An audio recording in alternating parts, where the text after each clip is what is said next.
This is a map of Colorado, the map of western U.S. that shows the same information, slightly different color code. Let's consider the following. How much land does it take to do photovoltaics? About 100 megawatts per square mile. That's about what you can get. You might do better than that, but that's a good starting number.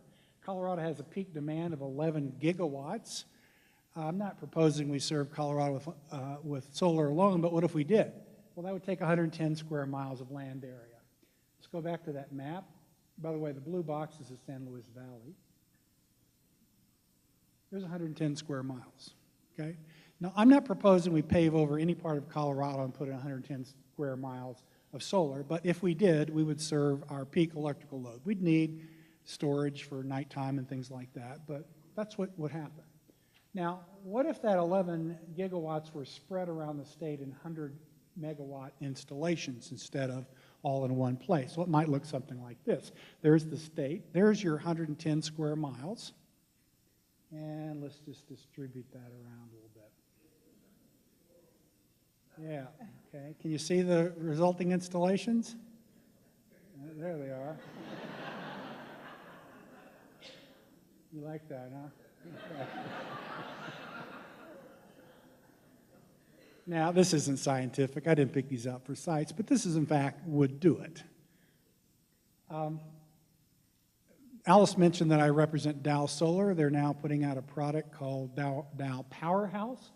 It's an it's a building integrated solar photovoltaic product, which is installed by burly guys with hammers and galvanized nails. It's pretty interesting. Solar is becoming mainstream in the state. And of course, you also know that we have a very thriving industry which uses the other technologies, thin film and crystalline silicon panels on the roof as well. See, Neil Lurie from COSIA is here. The question then was, how do you explain the variations in outcomes between New Jersey and Georgia? Now, New Jersey has the second highest, California's the first. New Jersey has the second highest solar. Georgia has almost none. New Jersey is one of the highest per capita, and Georgia's 36th per capita. Now, I picked on Georgia for a minute, and I'll come back to that in a minute. Or the difference between the U.S. and Germany. Germany leads the United States, leads the world in solar. 5% of all production in Germany is from solar right now. Another 5% is from, or more, close to 10% is from wind of all of their energy use. The answer, I think, to my own question is it's policy, it's regulation, it's industry structure, and it's incentives that we provide for this. It's not physics. It's not chemistry. It's not even the electrical grid. It's what we decide we want. A recent Hart Associates poll found that Americans surveyed named solar and wind as the top two technologies they would like to see the government put money behind. These are voters, folks. These are people who pay taxes, and they're telling us how they would like to see them spent. Alice asked me to put in a slide about storage. One of the grid storage level opportunities is going to be something called compressed air. And that's in which a situation in which wind out here charges a pump which pumps air underground into caverns. It's brought back up at the suitable time at night or whenever, during peak time, and turns a turbine which then generates electricity, puts back on the grid.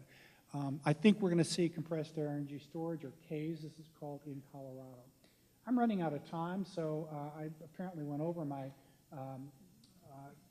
minutes per slide, but one of the things I'm working on is also the utility business model and how it needs to change. I do that as a project called Utilities 2020.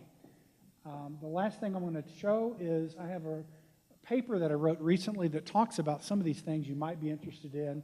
I would commend it to you. It's a free paper on electricitypolicy.com. I appreciate being invited. Congratulations to the Alliance for 8 years of leadership in this area. And I appreciate the invitation, and I look forward to questions.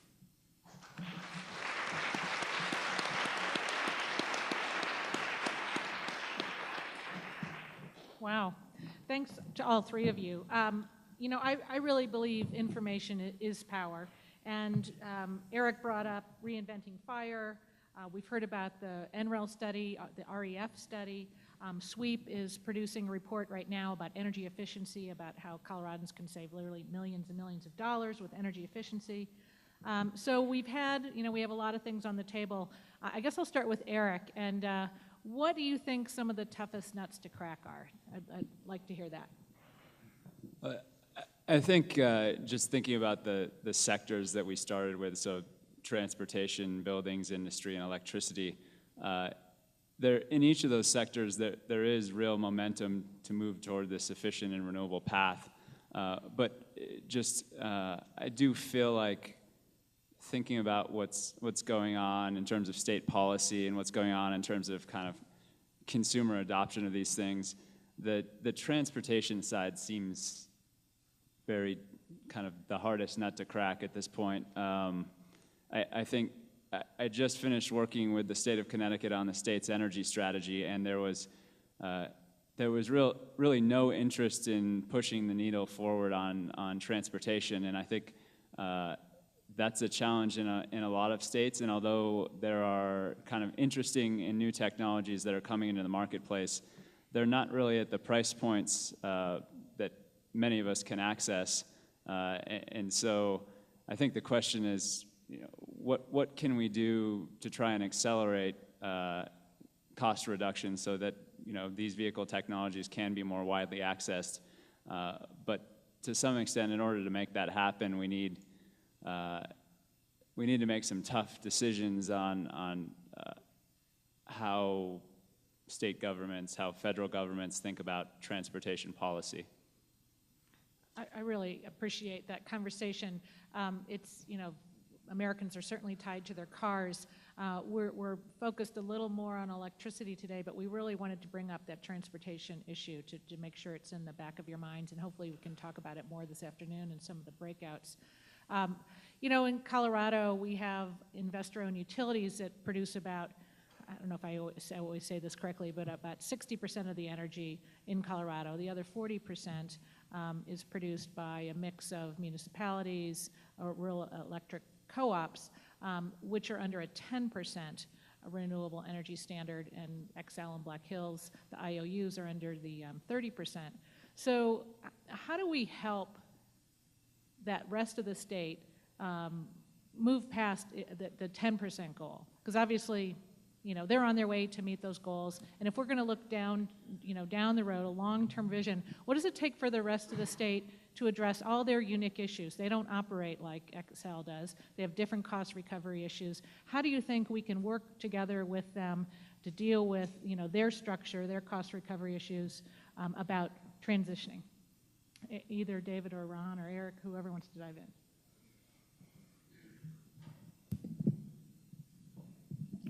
Well, I think to begin with, I think it'd be helpful to think of the goals not so much as ceilings, but as floors. There are different ideas about what an RPS is supposed to do. My view is that it's really kind of a protected market space for proof of concept. And I think wind certainly has stepped up and has proven itself.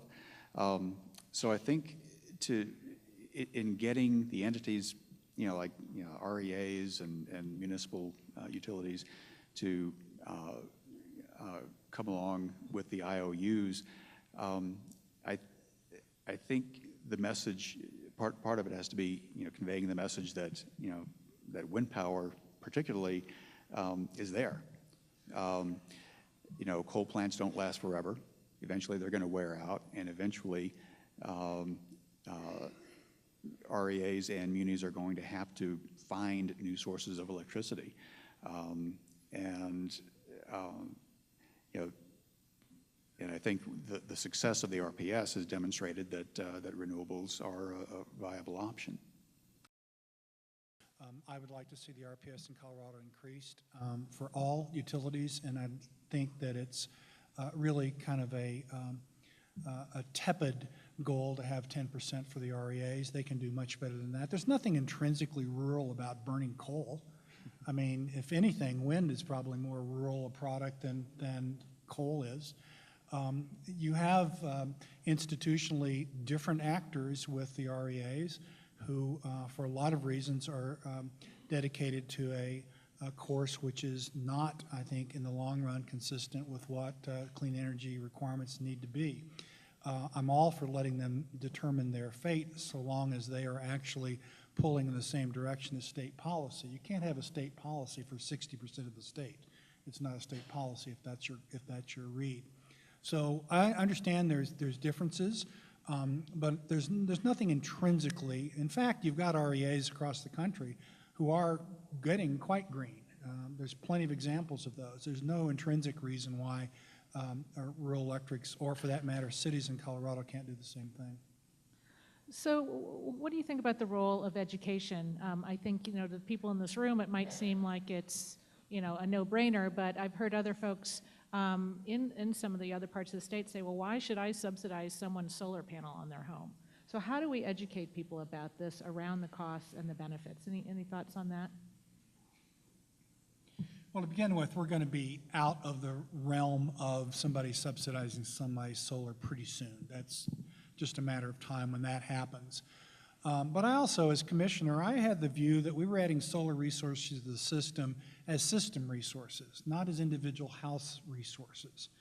And what we were actually finding was people who were willing to be hosts for solar resources being added to the system. I didn't view that as a subsidy at all. In fact, the break-even point for most solar systems, certainly the ones installed between 2007 and 2010 or 11, that was 8, 10, 12 years for the homeowner. That's not a particularly good investment. But these were people who believed, for a lot of reasons, that they should make those investments and did. So I welcomed anybody who was willing to put solar on the roof because it was adding to the system, in Excel and Black Hill's case, the regulated utilities. So I think the education needs to go more towards not we're coming off an election where one of the themes was we're all in this together. And I think that is the kind of message that needs to be stressed. One utility's exhalation of carbon dioxide is everybody's problem. This is not a situation where it's okay to be with a clean utility and it's okay to let other customers go their own way because there's a commonality here. I think we need to keep preaching that. We have a bias towards individualism in this country, which can work for great things, but it can also at times prevent us from doing societal things. And there's really no substitute for doing that right now. Okay, I'm getting the time signal. Really quickly from each of you. So we have a breakout session. I'm going to do a plug for mine this afternoon. So what should we address this afternoon? What are the biggest obstacles that we need to talk about and address and get folks, stakeholders at the table to start talking about? Eric, why don't you go first?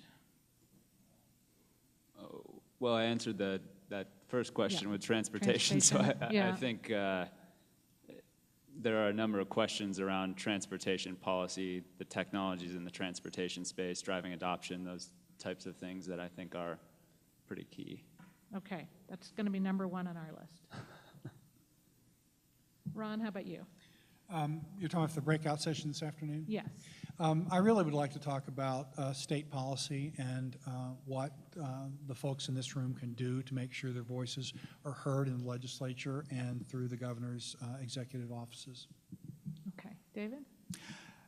I think the largest challenge for utility scale renewables is building interstate partnerships.